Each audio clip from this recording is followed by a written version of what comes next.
उसके अंदर एक चेतन है, मेरे अंदर भी मेरा शरीर जड़ है, मेरी आंख नाक मुंह जीभ चर्म जितने नाम रूप में आते हैं ये सब जड़ मेरे में है। लेकिन कोई इनमें अनामी भी है जो इन सब को चेतन बनाए हुए है। वही राम के अंदर राम को चेतन बनाए हुए है, वही कृष्ण के अंदर कृष्ण को चेतन बनाए हुए है, ज्ञान स्वरूप बनाए हुए है। और वो अपने नाम रूप से रहित एक रस अजन्मा अव्यय अविनाशी अक्षर है। हाँ, तो जो परम प्रकाश स्वरूप जो प्रकाश है वो जड़ है। और यहाँ तक एक बात और भी जरा ऊपर उठ करके समझ सकते हैं आप लोग, जो चेतन है वह भी अपनी जगह प्रकृति है, इसलिए वो जड़ है। और जो ज्ञान है वो भी अपनी जगह जड़ है, और जो आनंद है वो भी अपनी जगह जड़ है, सत्य जो है वो भी अपनी जगह जड़ है। लेकिन इन सबको जिसे कहा है वह अनामी अरूप एक रस अव्यय अक्षर जो है उसको हम केवल सत्य नाम से कहते हैं, इसलिए कि कहीं उसे कोई चेतन न समझ ले। इसलिए हम उसे आनंद रूप से कहते हैं कि कहीं उसे कोई दुख रूप न समझ ले, सुख रूप न समझ ले, इसलिए हम उसे आनंद रूप से कहते हैं। और हम उसे चेतन इसलिए कहते हैं कि कहीं उसे कोई जड़ न समझ ले, इसलिए हम उसे चेतन कहते हैं। और ज्ञान रूप हम उसे इसलिए कहते हैं कि कोई उसे अज्ञानी न समझ ले, इसलिए हम उसे ज्ञानी कहते हैं। तो जो ज्ञान घटता और बढ़ता है, मिलता और बिछड़ता है, किसी वेद शास्त्र श्रुतियों से या गुरु पीर से प्राप्त किया जाता है, वो ज्ञान सब मिथ्या है। वह ज्ञान वास्तव में ज्ञान नहीं है। ज्ञान तो गुरु पीर के जन्माने से पहले ही सबके पास होता है। वो शाश्वत ज्ञान वो कभी हासिल नहीं किया जाता, वो तो पहले ही है। लेकिन अपना जो ज्ञान जाना माना पढ़ा लिखा सुना ज्ञान है, वह ज्ञान को जब कोई निकाल के अपने अंदर से फेंक देता है तो वह सत्य ज्ञान प्रकट होता है। और सत्य ज्ञान सदा पल्लवित रहता है, लेकिन मिथ्या ज्ञान के सामने सत्य ज्ञान जो है दब सा जाता है। जैसे पानी से काई उत्पन्न हुई और पानी को ढकती है, वैसे ही माया और प्रकृति परमात्मा सत्य परमात्मा के सहारे प्रकट हुई है और सत्य परमात्मा को ही ढक लेती है। तो ये जो माया और प्रकृति की परिभाषा है, इस परिभाषा के आधार पर प्रकृति और माया, प्रकृति उसे कहते हैं कि जो जिससे आकृतियां बनती हैं, और माया उसे कहते हैं जिससे नाम बनते हैं, रूप बनते हैं। तो रूप बनते हैं प्रकृति से और नाम बनता है माया से। तो ये जो 8 भेदों वाली ये प्रकृति भगवान ने जड़ बताई और उससे अपर को चेतन कहा है। तो ये दोनों जो चेतन और जड़, ये दोनों प्रकृतियां हैं, प्रकृति हैं, स्वभाव हैं किसके? सत्य परमात्मा के। जब तुम ये पूछोगे कि क्या परमात्मा में स्वभाव है, तो हमको ये कहना पड़ेगा कि परमात्मा में स्वभाव नहीं है। तो कहेंगे फिर है किसमें? अरे है नहीं, हमने कल्पना करके कह रहे हैं। हम इस कल्पना से ऊपर उठ जाएं तो वहाँ नाम रूप नहीं है, तब इसके बाद वह परमात्मा स्वयं प्रकट होता है और स्वयं प्रकट होकर के अपने सत्य स्वरूप को अपने आप प्रकट करता है। धन्य वे लोग हैं जिनके अंदर से उस सत्य का प्राकट्य होता है। असत ज्ञान को जो लोग सत्य जानते हैं, वो लोग मिथ्या प्रपंच में ही मिथ्या प्रपंच को ही सत्य जानते हैं। और जो सत्य को जानते हैं, उस सत्य को, चेतन को, आनंद को और ज्ञान को जो जानता है और जिसे ये सब मिलकर नहीं जानते, वह ज्ञान स्वरूप, आनंद स्वरूप, सत्य स्वरूप, चेतन स्वरूप ही परमात्मा है। उसी को अल्लाह करके कहा जाता है, उसी को गॉड करके कहा जाता है, उसी को ईश्वर अवतार ब्रह्मा विष्णु राम कृष्ण आदि के नाम से कहा जाता है। अगर ऐसा ही है तब तो ये राम कृष्ण ब्रह्मा विष्णु आदि का कहना सार्थक होगा। और ऐसा नहीं है राम ही भगवान है और भगवान दूसरा नहीं है, तो ये उनकी भूल है। जहाँ राम है वहाँ पर उससे अलग अन्य कुछ नहीं, तो फिर हम कौन है? ये पेड़ पौधे नदियां तालाब कौन है? तो लताएं कौन हैं जिनके पीछे छिप करके, पेड़ों के पीछे छिप करके भगवान अपने को बचाते हैं। तो जब ये ऐसा है कि जो पीछे से छिप के बचाता है अपने को, छुपाता है अपने को, तो वो कौन है? तो ये बात हम तुम्हें समझा दें कि सनातन का एक भगवान और वो सब में व्यापक है। इसलिए सनातनी मंदिर, मस्जिद, गुरुद्वारा और गिरजाघर आदि में सब में सहर्ष चला जाता है, सब में मत्था टेक लेता है, सबको नमन कर लेता है। लेकिन ये अन्य मतालवंबी जितने लोग हैं, ये अपने मंदिर में जाएंगे, अपने गुरुद्वारा में जाएंगे, अपने ही बनाए उसमें जाएंगे, क्योंकि इनको सब में, और ये कहते तो हैं कि मेरा भगवान सब में है, परंतु वो जानते नहीं कि मेरा भगवान है सब में या नहीं है। तो मेरा भगवान नहीं न जान करके और कहते हैं कि जर्रे जर्रे में भगवान है, तो जर्रे जर्रे में भगवान है तो मंदिर में जर्रा जर्रा नहीं लगा है क्या? तो मंदिर में क्या अल्लाह नहीं है? मस्जिद में क्या अल्लाह है और मंदिर में अल्लाह नहीं है? नहीं नहीं नहीं, अल्लाह तो यत्र तत्र सर्वत्र व्याप्त है, और उसको हम अल्लाह करके अल्लाह के नाम से जानते हैं। लेकिन अल्लाह जो है वो नाम रूप से रहित है, सदा व्याप्त है, सब में है, सबका है, उसे राग द्वेष नहीं है। ऐसे उस परमात्मा को जो इस मनुष्य जन्म में नहीं जान पाते, उनकी वृथा आशा, वृथा कर्म एवं वृथा ज्ञान है। भगवान कृष्ण गीता में कहते हैं कि जो मुझ सच्चिदानंद को इस जन्म में नहीं जान पाते, तो उनका सारा कर्म या सारा धर्म और सारा का सारा प्रयास विफल हो जाता है, और विफल होकर के पूरा जीवन उसका निरर्थक बन जाता है। इसलिए हमारा वास्तविक जो स्वरूप है, सत्य स्वरूप है, चेतन है, आनंद है, ज्ञान है, और उसी को अल्लाह, गॉड, राम, कृष्ण कह के हम कहते हैं, उसी को हमें तुम्हें इसी जन्म में जानना है। और जान गए तो जानते जानते हमें मौज और आनंद आ जाएगा। तो सनातन धर्मी के विषय में, सनातन का अर्थ होता है सना, ना की जगह पाणिनि व्याकरण के आधार पर दा का आदेश होता है। तो सना का अर्थ हुआ सदा, और सदा का अर्थ हुआ सदातन, माने सदा रहने वाला जो मार्ग है, वो मार्ग का नाम सनातन है। कोई सनातन किसी आदमी ने या किसी संत महात्मा रिफॉर्मर ने इसको नहीं बनाया, ये आदि से चला रहा है, आदि तक चला जाएगा और ये चलता ही रहेगा। ये जब जब ये धराधाम होगा, जब जब मन बुद्धि चित्त अहंकार होगा, तब तब ये सनातन सदा साथ रहेगा। सनातन वह मार्ग है जिससे कोई अलग नहीं हो सकता। तो जब जिससे अलग नहीं हो सकता, उस मार्ग पर चलना श्रेयस्कर है। जिस मार्ग पर चल करके और कभी किसी को क्लेश ना हो, कभी किसी को कष्ट ना हो, उस मार्ग का नाम सनातन है। और जो लोग पूजा पाठ, तप जप, ध्यान समाधि में ताकत लगा करके करते हैं, मन बुद्धि चित्त को ताकत से लगा करके उस क्रिया को करते हैं, तो भगवान कृष्ण कहते हैं उनका जो वो मार्ग है वो पतन की ओर ले जाता है, मुझे कष्ट देता है और पतन की ओर ले जाता है उन्हें। वो उनका मार्ग, जो जरा सा भी शक्ति लगाते हैं, जरा सा भी उपयोग में अपनी ताकत लगा करके और क्रिया करते हैं, वह कर्म को गीता में निषेध किया गया है। और इसलिए निषेध किया गया है कि हे अर्जुन, जो उग्र तपों का अभ्यास करते हैं वो मुझ सच्चिदानंद को कष्ट देते हैं।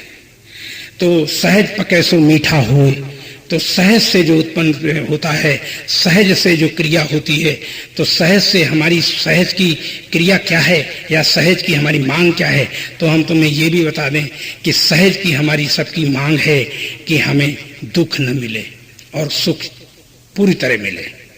ये हमारी सहज की मांग है, स्वाभाविक मांग है। ये मांग में हमने कोई सोचना समझना ग्रंथ और गीता भागवत नहीं पढ़ना है, बल्कि ये हमारी सबकी हार्दिक मांग है कि हमें दुख न मिले और सुख मिले। ये जड़ और चेतन सबकी मांग है। एक बात, जड़ चेतन की सबकी मांग है कि हमें ये मिले, और असत की हमारी मांग नहीं है।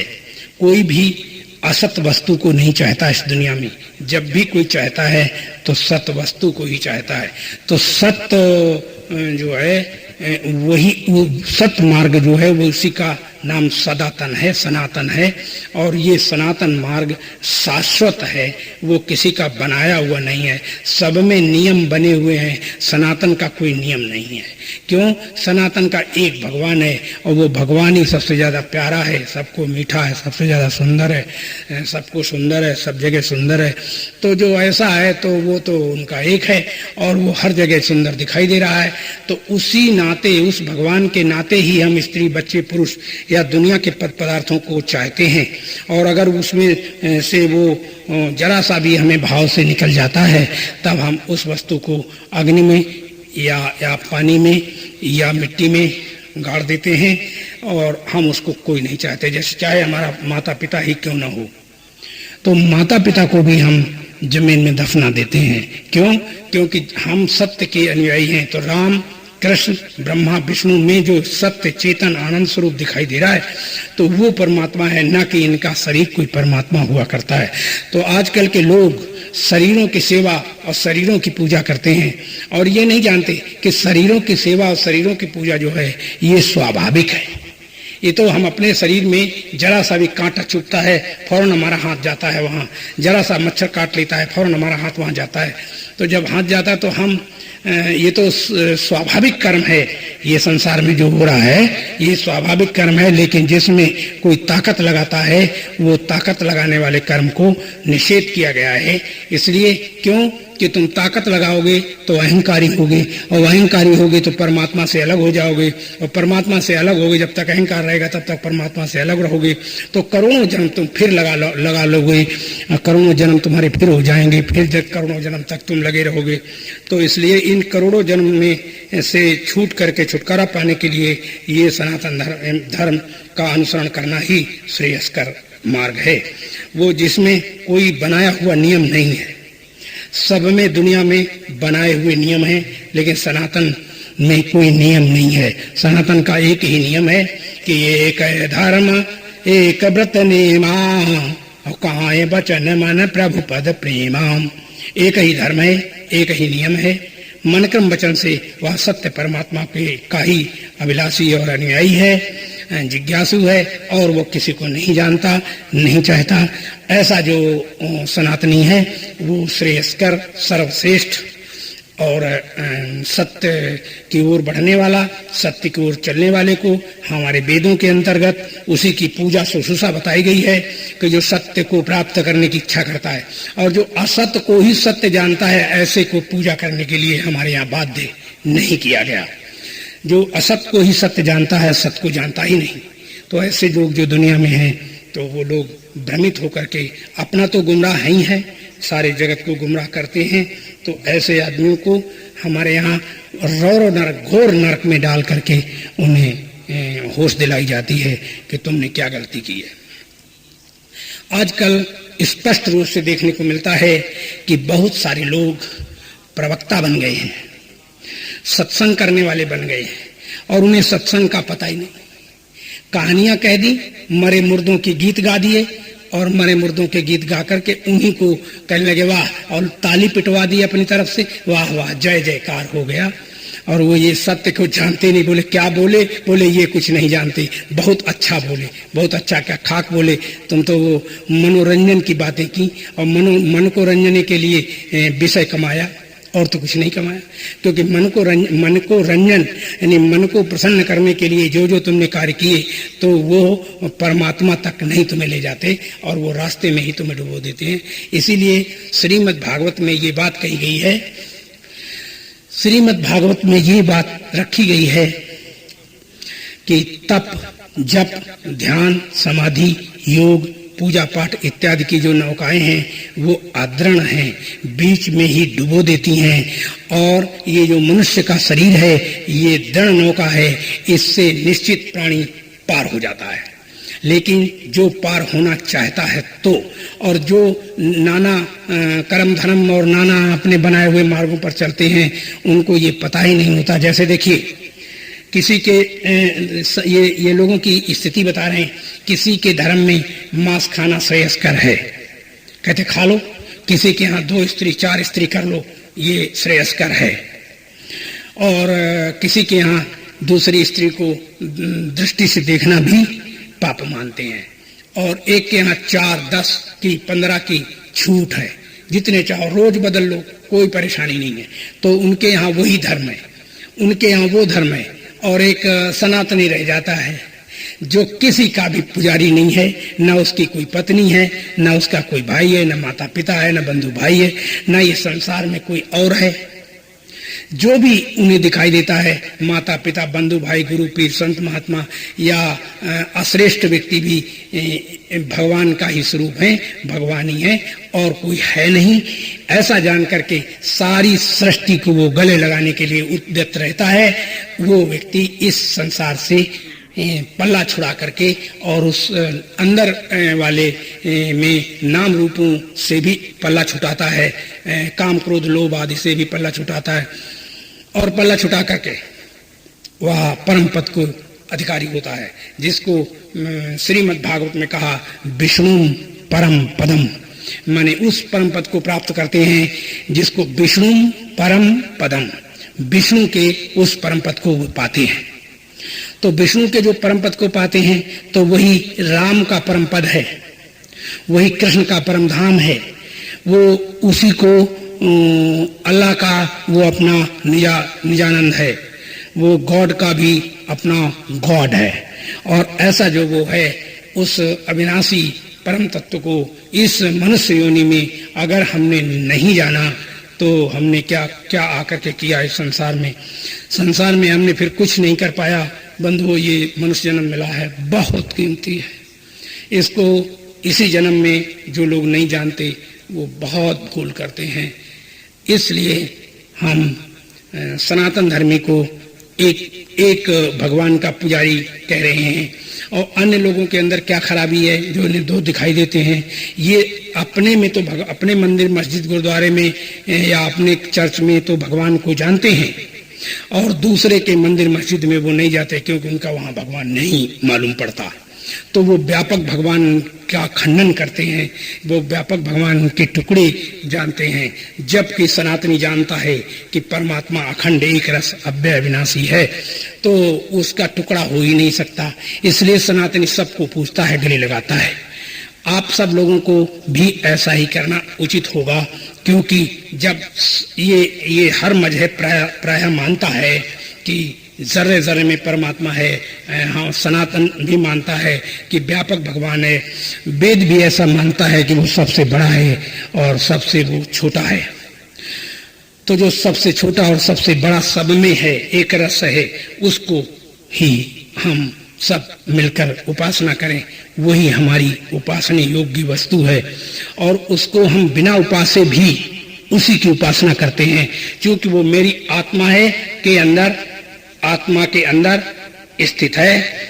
उसके निकल जाने पर आत्मा भी कुछ नहीं रहता, परमात्मा भी कुछ नहीं रहता।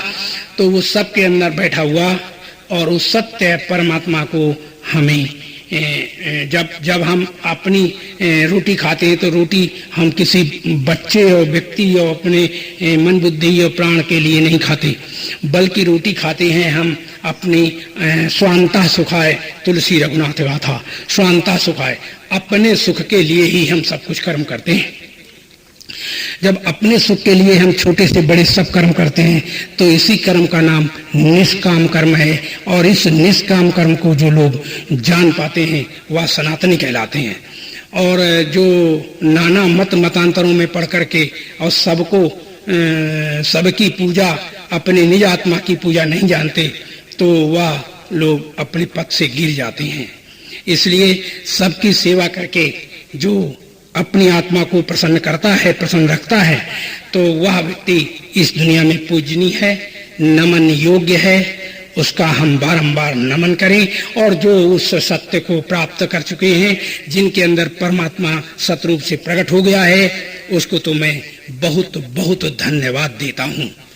तो जिसको हम बहुत बहुत धन्यवाद देता हूँ, बहुत बहुत उसकी शुक्रिया मानता हूँ कि वो बहुत बहुत कीमती है। उसके दर्शन मात्र से ही सारे विश्व का कल्याण हो जाता है, और जिससे सारे विश्व का कल्याण हो जाता है, उसको इसी जन्म में हमें प्राप्त कर लेना चाहिए।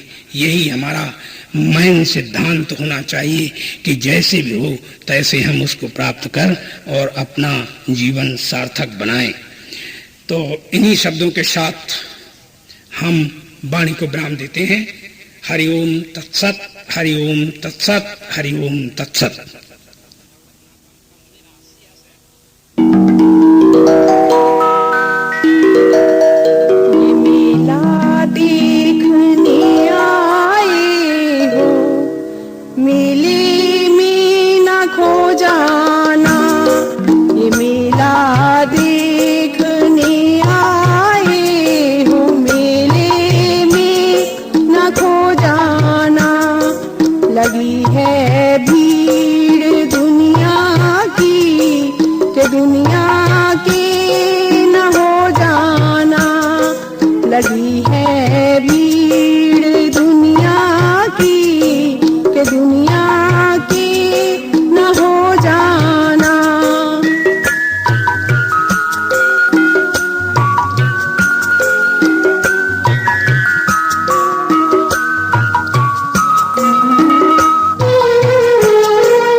भटक जाना न राहों में ठिकाना भूल मत जाना। ये मेला देखने आए हो, मेले में न खो जाना।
बसा कर दिल में दिल भरे को जहाँ मर्जी चले जाना।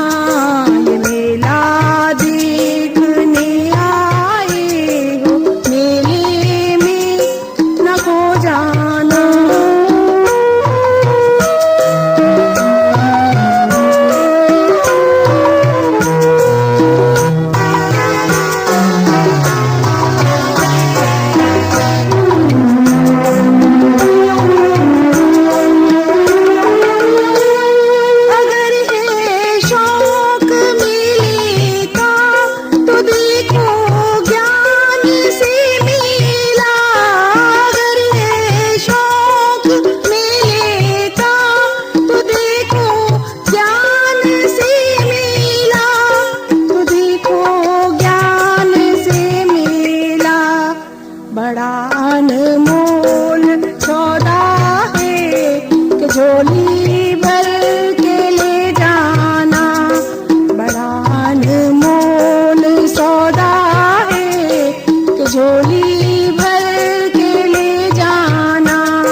लभदा फिरदा है क्यों चानन लभदा फिरदा है तेरी नाभि विच कस्तूरी है तेरी नाभि विच कस्तूरी है क्यों बाहर भजदा फिरदा है क्यों बाहर भजदा फिरदा है तेरे अंदर चानन चानन है क्यों चानन लभदा फिरदा है क्यों चानन लभदा फिरदा है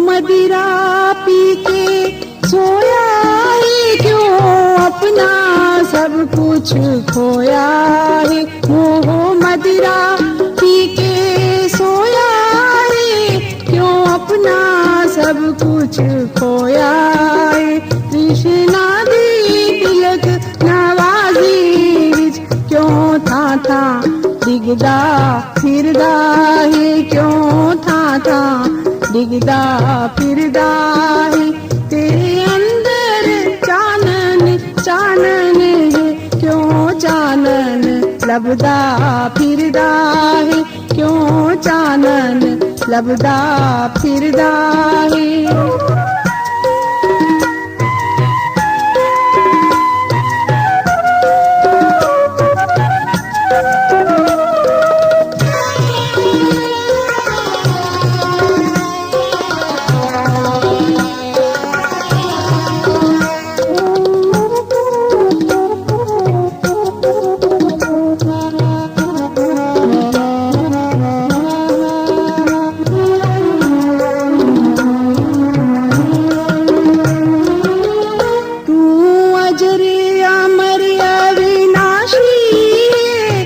सच्चिदानंद घन राशि है तू अजर अमर अविनाशी है तू सच्चिदानंद घन राशि है ममता दिया बेड़िया विच जकड़ा तू जमदा मरदा रहंदा है तू जमदा मरदा रहंदा है तेरे अंदर चानन चानन है क्यों चानन लभदा फिरदा है क्यों चानन लभदा फिरदा